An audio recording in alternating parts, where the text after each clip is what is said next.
Hey guys, Dwayne here. Today I want to talk a little bit about what your children are actually telling you and I want to talk a little bit about how they're interacting with you.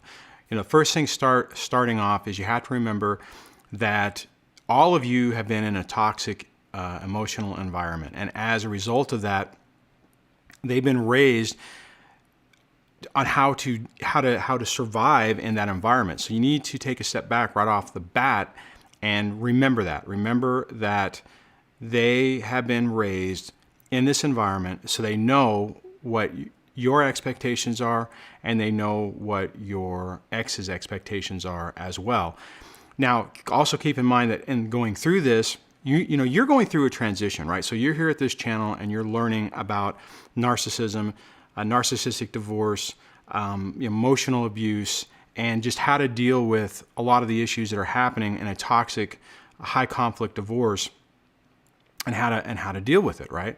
So the bottom line is the fundamental thing to going into this is your kids grew up in this environment, and the number two real main issue is that they want to please both of you.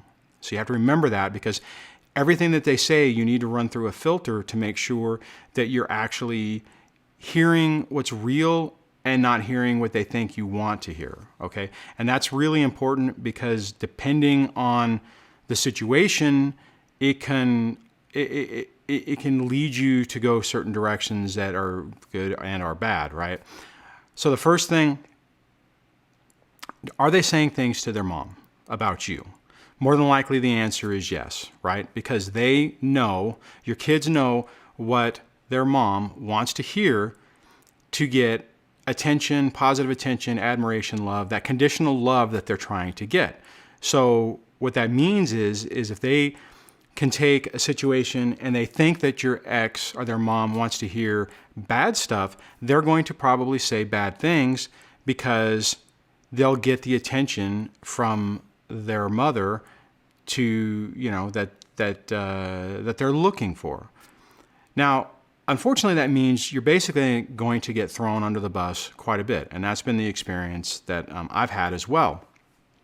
There's been numerous events over the last few years where a conversation has come up with their mom, and they will take something that was a good experience and turn it into a negative because that's what their mom wants to hear. Now, for me, and probably for you, the problem with that is every time that they do that, especially if you're in the early stages of the court battle and custody stuff, they are going to use that information to try to to try to validate that you are a monster, that you are a danger to your children, and that you shouldn't be around them, and they don't want to be around you anyways. Okay?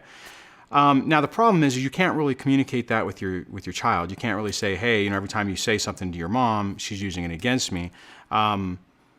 It's really a tough one, right? Because even if you do that, then they're going to go back and say that you said that too, and then it's going to be, see, they're trying to, you're trying to coerce your child into thinking something that they don't want to think, or those type of things. And guys, I've lived through this. I've had conversations with my kids where they've said that this stuff has happened. So, I knew it was happening. But there's really not a whole hell of a lot you can do about it. And the problem is like I said, they're trying to survive in this environment similarly to how you are, right? So on that also means that they will probably tell you things that you want to hear, right? They're going to try to tell you things that make you happy. Now, if you have established that you don't really need them to disparage their mom, they're probably not going to do that. And that's my situation. Is I wasn't looking for them to, I wanted them to have a good relationship with their mother, and I wasn't looking to destroy that. But, they'll tell you other things. They'll tell you something that you made is that they like it, or they tell you that something that they want to do that they think is making you happy. They're more than likely going to do it because they're going to be in this stressful situation that they're trying to make the most out of. And they're going to try to make you happy to try to make the situation better.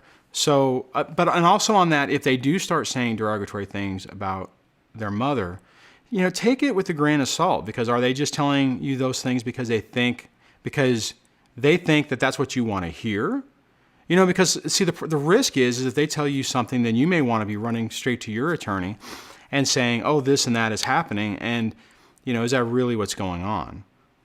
I don't know. I mean, the problem is that in those situations when you are being attacked and every little incident is being used against you, you're going to want to defend yourself, and you're going to want to try to use other examples to show that it's not the case and it's not true. The problem is that your best bet going into this is just to relax a little bit and try to just set a calm and stable framework for your kids to operate in, and those things will kind of start correcting themselves. Because bottom line is, they can say whatever they want to say to you, they can say whatever they want to say to their mom, but at the end of the day, what are they going to say to custody evaluators, to attorneys, to the judge, right? So your best bet, instead of trying to foster this crazy environment, is just make a stable environment for yourself and your kids, and try to get through this as good as you possibly can. I mean, it's not really a great scenario, but it's something that a lot of us have to go through. Okay, so what's the point that I'm trying to get to? And that is, keep everything in perspective. Take a step back and think about the environment that you're in, what you came from, and what's really going on. Don't get caught up in the fear. Don't get caught up in the fear tactics and the emotional manipulation and the triggering and gaslighting and the flying monkeys and all those things that are taking place to try to control your emotions and get you to make emotional decisions as opposed to rational decisions. That's the number one thing you need to constantly be going back to help keep you on track. So the next thing you want to do is create an environment where they can be honest. In other words, you don't want them to just tell you things that they want to hear. If they don't like the macaroni and cheese that you're making, they need to be able to tell you that so you can adapt to it and create something, and because you don't want them to just be telling you things to try to make you happy, and then you're thinking, oh, okay, that's what they want. So you're trying to build an environment where you can have open and honest communication, because think about it. That's really the key even in growing up. You don't want somebody to grow up being a passive-aggressive person who's unable to truly express their emotions. That's going to do nothing good for them, and it doesn't do anything good for you now. The next thing is you have to measure your reactions. When something happens and it does frustrate you, you go ahead and take the moment to get frustrated and then get it in check. Take a step back, take a deep breath, and measure how you're reacting to it. Measure your emotional reaction to it. Bottom line is, you're trying to, and you need to be as calm and as stable as you possibly can through this, because this is going to be a very frustrating and an emotionally troublesome time to get through. Now, here's the next part that's kind of frustrating is, if you find out that they're throwing you under the bus, so to speak, you're going to want to address it. You're going to want to sit them down and say, hey, this is going on and I don't appreciate it. The problem is, how did you find out about that information? Did you find out about it in confidence? And are you going to violate some privacy to go down that road?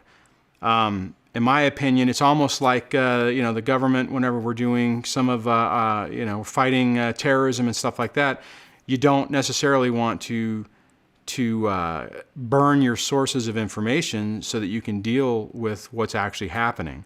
So if you find something out that and you technically don't know about it, well, use that information to try to change what you're doing, but don't burn the source, so to speak.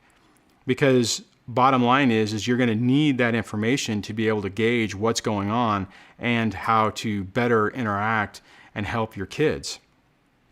I know that's kind of a weird one, and that may seem a little, maybe that doesn't make a lot of sense, but I would recommend that you do take a step back And I mean, if at all possible, it's not some confidant or confidential source or somebody that they're sharing that is then sharing information with you. And if you tell them, you know, you're going to basically burn that level of trust, just don't do it. All right. Bottom line is your kids are in a really difficult position. You're in a difficult position and they're in a really difficult position as well. I mean, they're in the middle of this. They're in the middle of I've said this before, they're in the middle of two warring factions, and they're trying to make sense of it all. So your job in this scenario is to try to create a stable and calm foundation for them to operate and thrive in. And the outcome of that is it builds a better relationship with you and them together and builds communication. And that's bottom line, that's the main thing that's going to fix this. But you can't fix what's happening with the other person. You're not going to be able to change that. You're not going to be able to alter that. The only thing you can do is to try to communicate with your kids and your children on appropriate behavior, appropriate ways to deal with things, and how to move forward from that. Now, they're still trying to figure out, like I said before, who to trust. And what I just talked about in building that foundation, or continuing to build that, is critical to that. Because you need to demonstrate, like I've said before, demonstrate through action, not just words, that they can trust you, and let the narcissist and the emotionally abusive parent torpedo themselves, because it's going to happen with time. It just takes a lot longer with kids because they don't want to believe it. Think about however long you were in this relationship and how long it took you to get to the point where you finally had enough. I mean, unless it was a week and a half, which it probably wasn't, you know, they're still in the middle of it and they're still trying to deal with it, and it's going to take them a lot of time to process it as well. And bottom line is, they still want love and support from their mom or from the narcissist. There's no way around that. Until they get older and can make their own decisions, you're kind of stuck in that. So, hopefully this video covers some topics that'll be helpful for you. I know I had some trouble with this when I was going through it, and it's not an easy thing. If you have some experience with this, you want to share it, leave it in the comments below. If you like this video, give it a thumbs up. And if you like this channel, please subscribe, and I will talk to you guys in the next video. Take care. Bye.